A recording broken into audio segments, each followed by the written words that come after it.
Apa itu anak indigo? Anak indigo yaitu istilah yang digunakan untuk menggambarkan anak yang memiliki kemampuan atau sifat yang spesial, tidak biasa, dan bahkan supranatural. Istilah indigo sendiri itu berasal dari bahasa Spanyol yang berarti nila, yaitu jenis warna antara biru dan ungu. Indigo ini dikenalkan pertama kali pada tahun 1970 oleh Nancy Ann Thorpe, yaitu seorang parapsikologis, guru, dan konselor. Pada awal kemunculannya, anak indigo diasumsikan sebagai penderita suatu kelainan atau menderita suatu penyakit. Mereka selalu dinilai sebagai pengidap ADHD atau Attention Deficit Hyperactive Disorder, yang dapat diartikan sebagai gangguan hiperaktif dan kekurangan perhatian.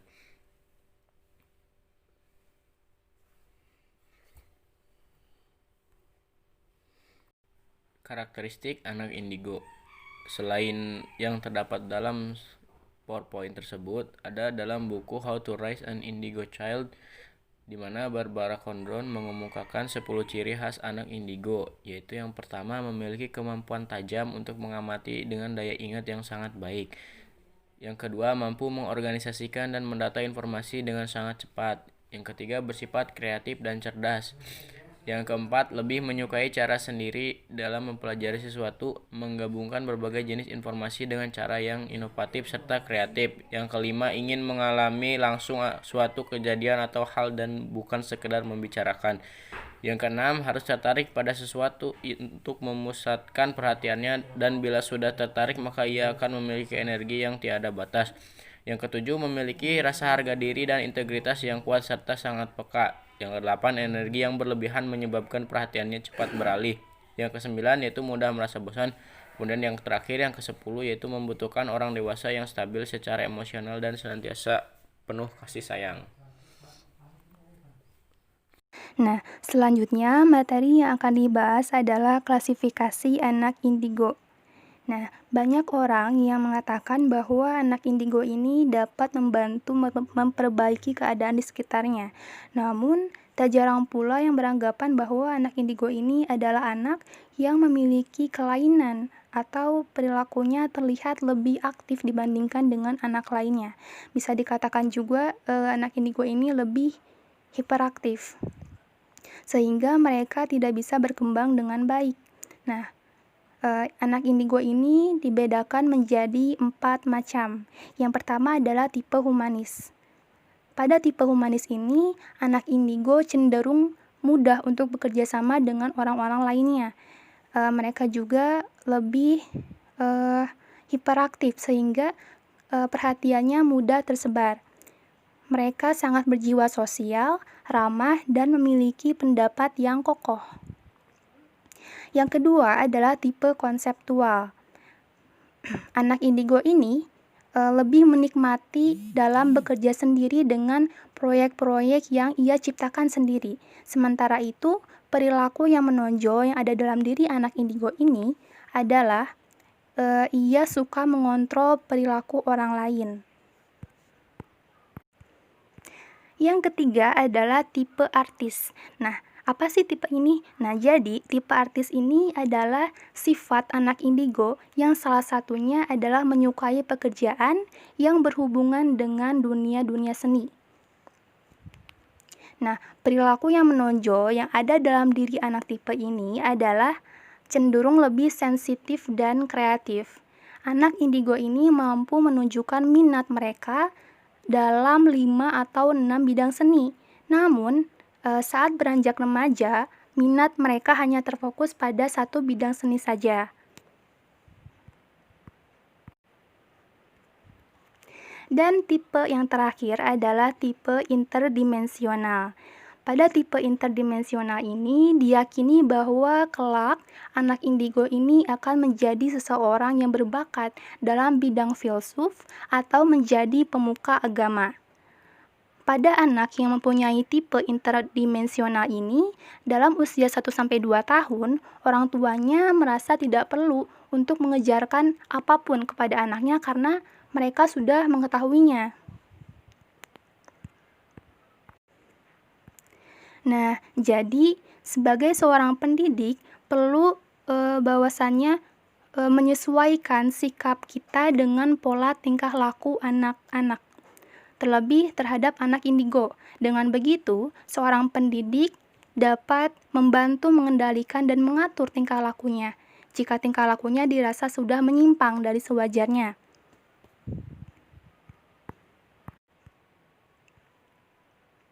Nah, sebenarnya semua anak ini memiliki karakter atau kepribadian yang baik. Nah, tugas kita sebagai guru yaitu mengarahkan dan membimbing anak-anak. Nah, kemudian dalam kasus ini, anak indigo memiliki energi yang berlebih sehingga kerap kali dicap sebagai anak yang hiperaktif. Maka, guru di sini membantu anak indigo untuk menyalurkan energinya pada sesuatu yang baik, menyenangkan dan tidak merugikan, baik itu kepada dirinya sendiri ataupun kepada orang lain. Assalamualaikum warahmatullahi wabarakatuh. Perkenalkan, nama saya Sri Kusuma Dewi. Di sini saya akan membahas mengenai identifikasi anak indigo. Jadi, Sumarlis menyebutkan bahwa ada 4 hal yang digunakan dalam mengidentifikasi indigo. Yang pertama itu ada lapangan aura. Jadi, anak indigo itu dapat diidentifikasi menggunakan foto aura melalui aura video station. Nah, foto aura ini dapat melihat lapangan aura yang mengelilingi anak. Jadi, jika anak tersebut terindikasi indigo, maka aura yang mengelilinginya akan berwarna biru tua atau nila. Yang kedua itu ada kecerdasan. Jadi, anak indigo ini dapat diidentifikasi melalui tes IQ dengan skala Wechsler. Nah, menurut MC Closley, hampir semua anak indigo itu memiliki kecerdasan sangat superior, minimal pada satu subtes. Nah, yang ketiga ada prestasi belajar. MC Closley mengatakan bahwa hasil tes prestasi belajar anak indigo itu hasilnya minimal mereka itu berada dalam kategori rata-rata. Namun perlu diingat juga bahwa ketidaksesuaian karakteristik sekolah dengan anak indigo dapat mempengaruhi hasil belajar anak. Jadi ketika karakteristik sekolahnya tidak sesuai dengan anak tersebut atau anak indigo tersebut, itu akan menyebabkan kurang optimalnya hasil belajar anak. Nah, yang terakhir itu ada perilaku. Menurut Virtu ini menyebutkan bahwa ada 17 ciri khusus yang dimiliki anak indigo. Jadi, jika kita ingin mengetahui seseorang itu indigo, minimal harus ada 14 ciri khusus yang terpenuhi. Nah, jika hanya ada 11 atau 13 ciri yang ada di dalam anak tersebut, maka anak tersebut kemungkinan termasuk ke dalam indigo in training, yaitu mereka itu ada dalam pengembangan karakteristik indigonya. Nah, ke-17 ciri tersebut itu, yang pertama ada berkemauan kuat, yang kedua itu lahir pada tahun 1978 atau setelahnya, yang ketiga ada keras kepala, yang keempat kreatif dengan gaya artistik dalam bidang musik, membuat perhiasan, puisi, dan juga seni, yang kelima mudah teradiksi, yang keenam itu memiliki old soul. Maksudnya di sini anak yang indigo itu cenderung lebih dewasa gitu daripada umur yang sebenarnya. Misalnya mereka itu masih berusia 13 tahun, tapi seakan-akan mereka itu jiwanya atau pemikirannya itu udah melebihi umurnya, seperti itu. Yang ketujuh itu ada intuitif dan atau spiritualis. Yang kedelapan itu ada isolasionis. Yang kesembilan ada independen dan bangga. Yang kesepuluh ada memiliki hasrat mendalam untuk membantu dunia dengan cara yang besar. Yang kesebelas itu ada berada di antara harga diri yang rendah dan perasaan besar. Selanjutnya ada mudah bosan, mungkin juga pernah didiagnosa ADD atau ADHD. Yang ke-14 itu ada mudah insomnia atau sulit tidur, mimpi buruk atau juga tidur tidak enak. Yang ke-15 itu ada memiliki sejarah depresi atau bahkan pernah mencoba untuk bunuh diri atau hanya berkeinginan saja, itu sudah termasuk dalam cirinya. Yang ke-16 itu ada mencari persahabatan yang dalam, real, dan juga abadi. Nah, yang terakhir ini ada mudah menjalin hubungan dengan tanaman atau binatang. Selanjutnya ada intervensi terhadap anak indigo. Jadi melihat tadi ada masalah-masalah yang muncul pada anak indigo, kita sebagai orang dewasa, sebagai calon guru, calon orang tua maupun orang-orang yang akan terlibat di dalamnya, itu harus memberikan pola atau cara-cara khusus dalam merawat dan membesarkan anak indigo.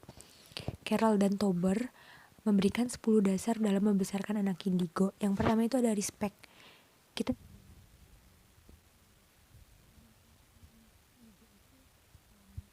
seperti mereka tuh merasa dihormati gitu.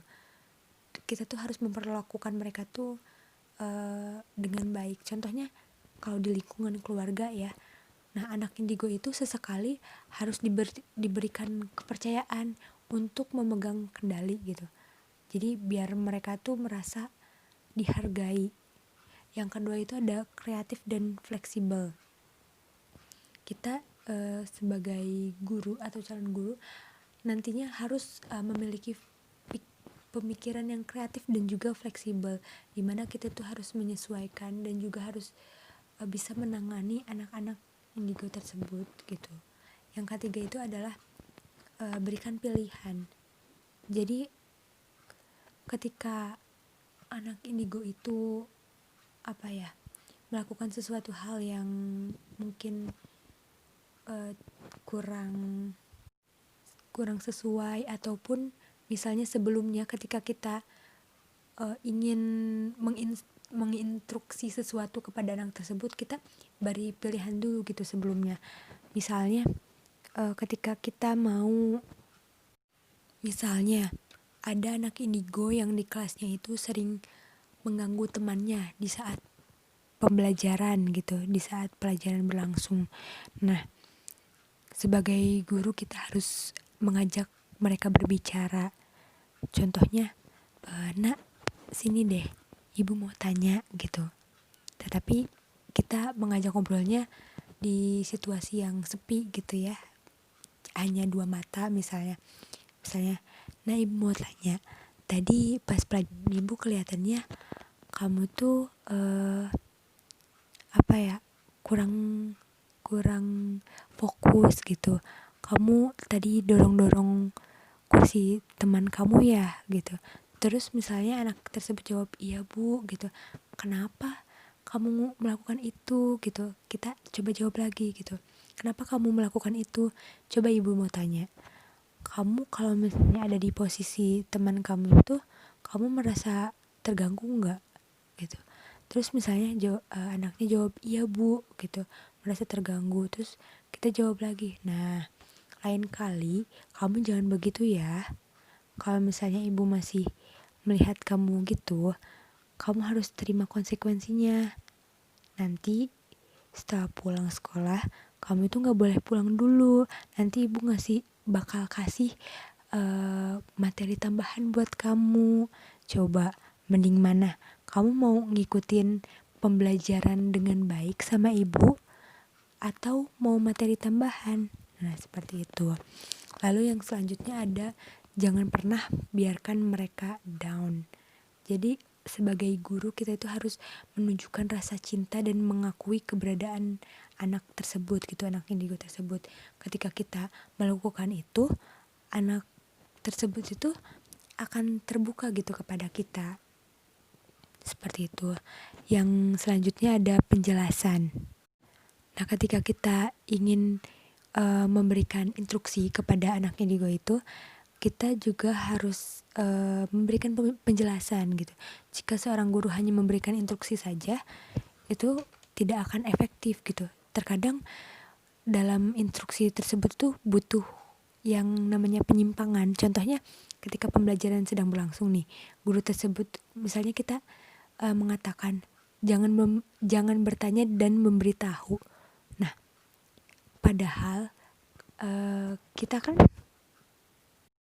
menyuruhnya jangan bertanya dan memberitahu, tapi dengan kata-kata tersebut itu anak-anak itu dapat termotivasi gitu, atau terunggah rasa penasarannya gitu. Jadi mereka banyak akan akan bertanya gitu, dan akan akan akhirnya tuh akan menjadi sebuah pengetahuan dari rasa penasarannya itu. Contohnya ketika guru tersebut sudah menjelaskan panjang lebar, terus guru tersebut jangan bertanya dan memberitahu. Nah, anak tersebut misalnya tanya, ibu kok nggak boleh bertanya? Terus kita jawab kayak gini. Terus anaknya juga tanya lagi, ibu aku mau bertanya misalnya, kenapa ini gini. Dan akhirnya pada akhirnya gitu itu akan berujung menjadi sebuah pengetahuan seperti itu. Yang selanjutnya ada partner. Jadi kita sebagai guru itu harus berinteraksi layaknya partner gitu dengan anak gitu. Kita harus menjalin hubungan emosional, contohnya mengajak mereka berbicara seperti itu.